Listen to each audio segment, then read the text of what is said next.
Okay, we're going to talk about the gas transport, the external and internal respiration. A few things to remember.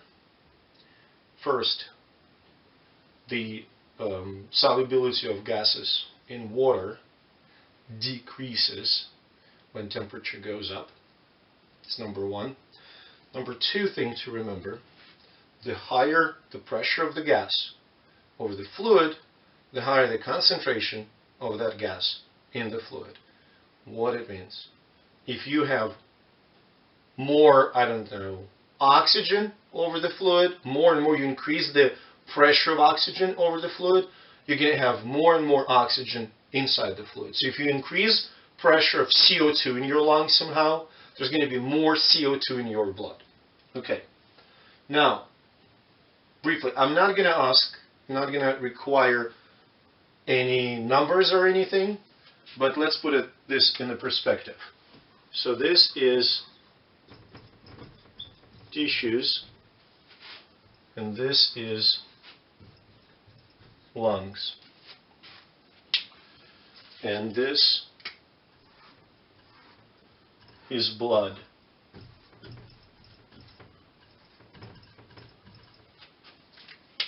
So, in the tissues,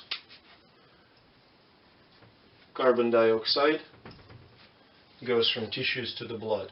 In the lungs, CO2 goes from blood to the alveoli to be exhaled. In the tissues, oxygen goes from the blood to the lungs. From the blood to the tissues. That's in the tissues, I'm sorry. In the lungs, oxygen goes from the lungs into the blood. We mentioned before that movement of gases is driven by the pressures. So essentially, if we want to write down the pressure relationships, we can say that here in the pulmonary circuit, in the pulmonary capillaries and alveoli, pressure of oxygen in the lungs is higher than pressure of oxygen in the blood. And in the tissues, pressure of oxygen in the blood is higher than pressure of oxygen in the tissues. And for CO2, the situation is opposite. In the pulmonary capillaries, pressure of CO2 in the blood is higher than pressure of CO2 in the lungs, and pressure of CO2 in the tissues is higher than pressure of CO2 in the systemic blood. Remember, this is a systemic part. This is the pulmonary part. Now, this is the concept of ventilation-perfusion coupling. It's not really hard, but you just have to imagine what's going on. So first, let's talk about the perfusion. So this is alveolus.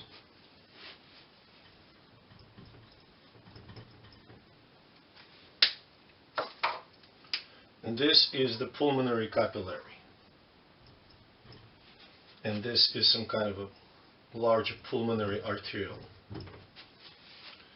So what is the function of of the blood that flows through the pulmonary circuit? It has to pick up oxygen. So if oxygen concentration, oxygen partial pressure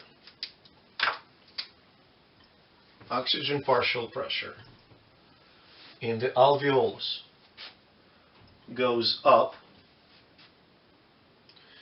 then the blood flow has to go up to pick more oxygen. So when oxygen partial pressure in the alveolus increases, the pulmonary arterioles dilate. We can write it down as flow chart. So alveolar oxygen goes up, arterioles dilate, blood flow to alveolus increases. So this is perfusion. So basically what we're saying, why it's called ventilation perfusion coupling. If more oxygen goes with the inhaled breath into with the inhaled air into the alveolus, pulmonary arterioles will increase and they will match the increased oxygen amount with the increased blood flow. And that blood will take all that oxygen away, to the tissues, so on and so forth. Now, what is the story with the CO2? Again, we have alveolus and we have the bronchiole that connects this alveolus to the bronchial tree. So in this case, the purpose of the lungs in regards to CO2 is to get rid of it. So how you get rid of the gas faster?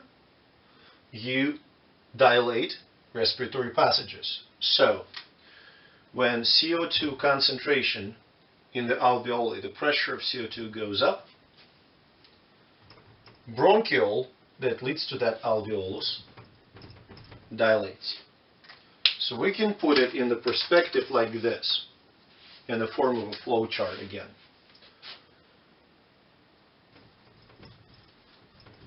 Alveolar CO2 increases.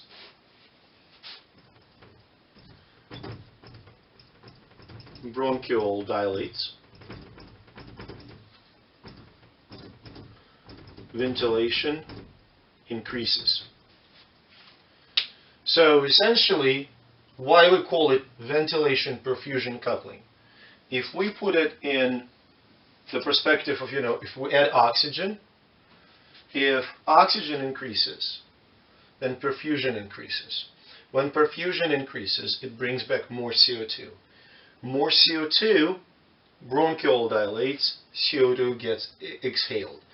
That ventilation perfusion coupling allows your lungs, your bronchioles, the whole bronchial tree and alveoli, and your pulmonary circuit to match the amount of oxygen that gets in with the blood flow, and match the amount of CO2 that blood brings with the exhalation rate. This is why we call it the ventilation perfusion coupling.